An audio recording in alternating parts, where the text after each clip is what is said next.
Okay, so this is my what if for right now. Okay. So recently, I know, right? You got to hold the mic up, So I saw the article about the German chancellor, or whatever, some German leader or whatever, talking about circumventing Trump's NATO plans or Trump's plans for Ukraine via NATO or something like that. And basically, they want to do a communication committee or something like that for, to come up with a different plan other than Trump's ending the Ukraine war thing, right? Okay. Okay. And right now it's either speculation or it has been said the whole Ukraine Russia DMZ, you keep the land you've got, things like that, right? And then there's the speculation of Trump holding to his word of no more aid to Ukraine, right? Yeah. When the first day gets in office. Okay. So here's my speculation. This is my big what if. This is like dumb what if. Okay. What if Trump said, yep, DMZ, Ukraine, Russia, they both agree? Okay, no more fighting. And then Trump's like, fuck NATO, I'm out. Pulls the US out of NATO. Okay. And then, so it's no longer part of NATO. So the rule of you attack one, you attack all kind of thing. Right. Okay. And Russia's like, fuck it. And just goes after Ukraine again, full force. And then maybe wants all of its original USSR, Soviet era countries back. And then, but since the US isn't part of NATO anymore, we're not being attacked. And then you just see the big okey doke, and US is like, hey, Russia, China, let's be best buds.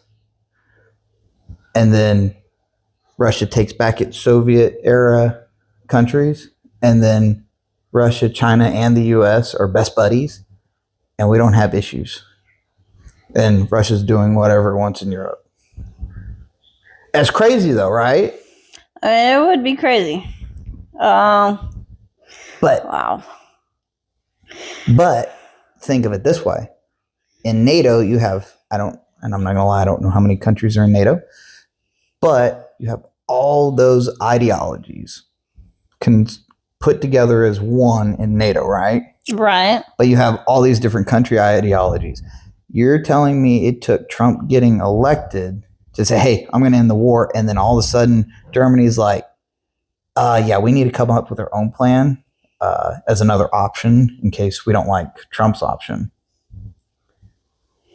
So it took that. I mean, you couldn't have come up with it before. But that's what I'm saying.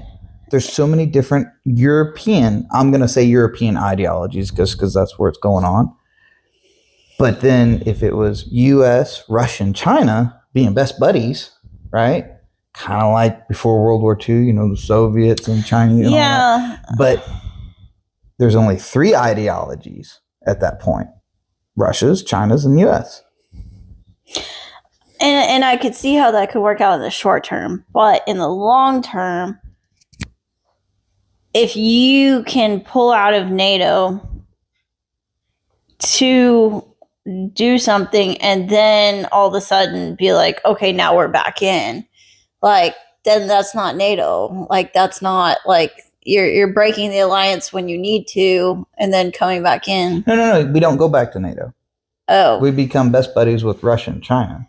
And then NATO doesn't exist. NATO exists for whatever countries are in it, if they even keep it. You see where I'm going with that, though? Okay. Like the one big what if of you don't see this coming. Mm-hmm. That's where I'm going with that. Okay. And Russia's like, Europe is ours. I'm like, okay. Like, because if we actually got out of NATO and it's not close, but it's kind of close, we would be like the neutral country again back before World War II. Yeah. Now, granted, I know we're fighting here and there, but still.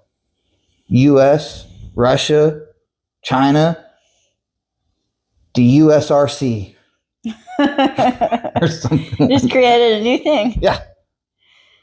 Anyway, that's my big what if.